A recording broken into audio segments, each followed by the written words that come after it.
Ever imagine unearthing a hidden treasure? Not like buried pirate gold, but something even more captivating. We're talking about a gemstone with a story as unique as its sparkle. You know, you sent us some articles about this whole gem hunting thing, and it sounds pretty amazing. So today, we're diving deep, no pun intended, into what makes this trend so alluring. Yeah, it's really interesting to see how this goes way beyond just buying, a beautiful piece of jewelry. Yeah. We're seeing more and more of what's being called like experiential luxury. It's this desire for provenance, a personal connection to the things we value. Okay, so let's unpack this idea of experiential luxury for a sec. What exactly does that mean when we're talking about gem hunting specifically? Well, it's about more than just like owning something expensive, right? Yeah. It's the story behind it. It's that journey of discovery. Imagine unearthing a sapphire in Sri Lanka, knowing it came from the earth, from a place with its own rich history and all that. Right. That's just, you can't get that in some fancy jewelry store. So it's like the thrill of the hunt, the connection to the source, knowing that no one else will have a gem with that exact same story. Exactly. It's like you're crafting a narrative around your jewelry. Yeah. Speaks to that desire for individuality, Mm-hmm. A deeper appreciation for the objects we choose to surround ourselves with. And speaking of crafting a narrative, these articles mention that a lot of these gem hunting experiences are carefully curated. Oh, absolutely. There's a growing number of these expert guys, like there's one called the Gemstone Detective, Mm-hmm. who specialize in creating these bespoke experiences. Mm-hmm. They handle everything. So selecting the location based on the gem you want, navigating all the ins and outs of the hunt itself. It's pretty wild. It's like if I'm dreaming of emeralds, we're hopping on a plane to the lush hills of Colombia. You got it. And each location offers something totally unique.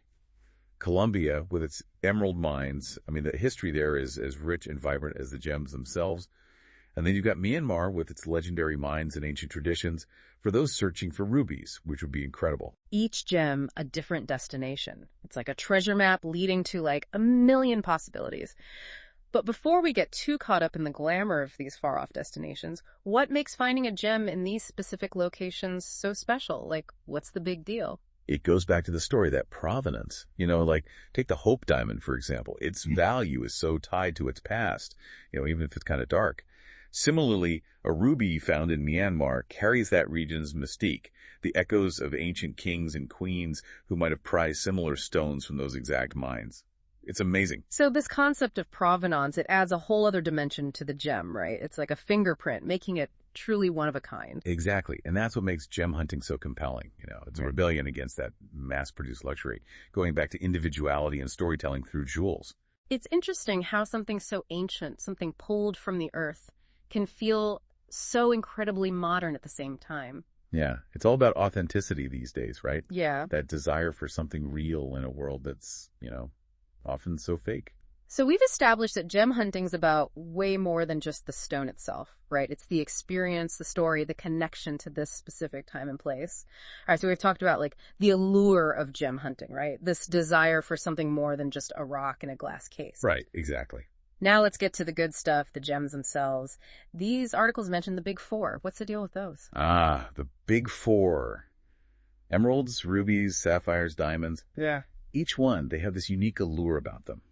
A history, symbolism, a whole geological story. Let's start with emeralds, okay? There's something about that green, that lush green. What makes them so special? Emeralds, they've been prized for millennia. The green evokes nature, vitality.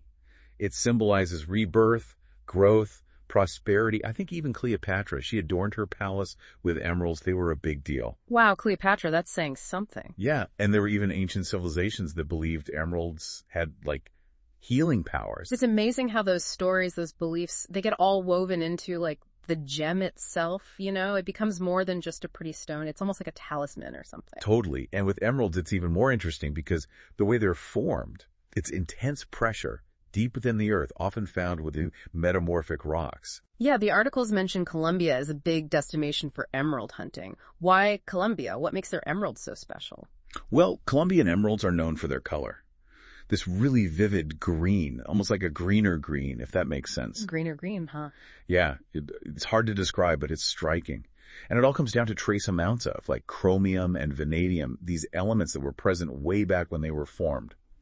And the Muzo mines, those are legendary. They've produced some of the most stunning emeralds in the world. So you've got the history, the origin story, those vibrant colors. I mean, no wonder Colombian emeralds are so sought after. Yeah, it's a powerful combination.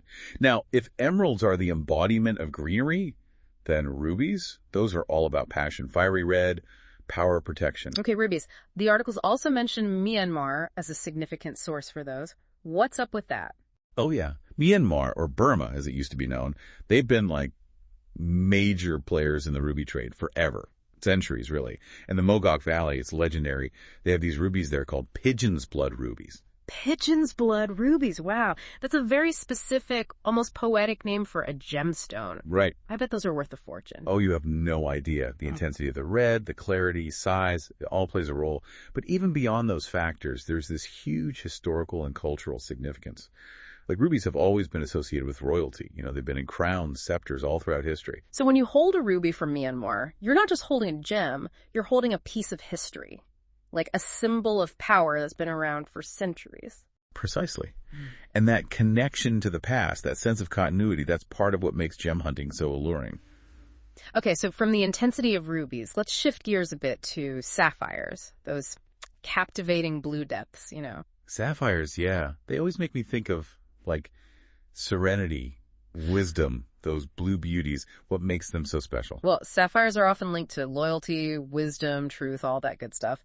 And while blue is definitely the most popular color, you actually get sapphires in tons of different hues. Pink, yellow, orange, green, even this purplish pink one called padparacha. Wait, sapphires can be pink. I thought they were just blue. Nope.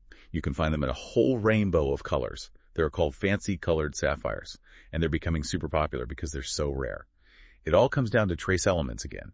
Iron, titanium, chromium, magnesium, all these things present during their formation, and bam, different colors. Wow, that's incredible. It's like each sapphire has its own little secret. Right. And speaking of secrets, let's talk about diamonds for a minute. Most people, they think about sparkle, brilliance, all that. But the way diamonds are formed is fascinating. Okay, diamonds. Can't talk about gems without mentioning diamonds, right? They're like the icons of sparkle. What's the geology behind those? What sets them apart? Diamonds. They're like the symbol of luxury, right? Permanence. Tell me more about how these things are formed. So diamonds, they're pure carbon, which is crazy to think about. They crystallize under, like, insane pressure way down in the Earth's mantle. The mantle. Wow, that's deep. Yeah, and that's why they're so durable. They're the hardest natural substance out there, you know? Nothing can really scratch a diamond. Makes sense. So they're beautiful, they're resilient, they last forever. No wonder they're so prized. One of the articles mentions South Africa for diamonds. Why is that place so special for diamond hunting? South Africa is huge in diamond history. Some of the biggest, most famous diamonds came from there. Like, ever heard of the Cullinan diamond? Vaguely remind me. It was massive. Anyway, it's found in South Africa. They have these geological formations there, kimberlite pipes, perfect for diamonds to form. It's pretty amazing when you think about it. These gems, they're like little pieces of the Earth's history, like holding billions of years in your hand. Exactly. And that connection to something so much bigger than ourselves, that's part of what makes gem hunting so powerful, I think. That's a really good point. So we've covered a lot of ground here about gem hunting, the stories, the connection to the Earth. What's your final thought for our listeners? Like, if someone's thinking about going on their own gem hunting adventure, what should they keep in mind? You know, it's more than just a luxury experience. It's a journey. It's about discovering something rare, meaningful, connecting with history, with the Earth, and then you have this tangible piece of that wonder. Yeah. A piece of wonder. That's a great way to put it. Well, thanks for joining me on this deep dive into the world of gem hunting. We've gone from those Colombian emerald mines to rubies in Myanmar, those blue sapphires, and of course, those dazzling diamonds. It's been my pleasure. We hope this has sparked your curiosity. Maybe you'll even go on your own gem hunting adventure someday. Until next time, keep exploring, keep asking questions, keep seeking out those hidden treasures that make life so fascinating.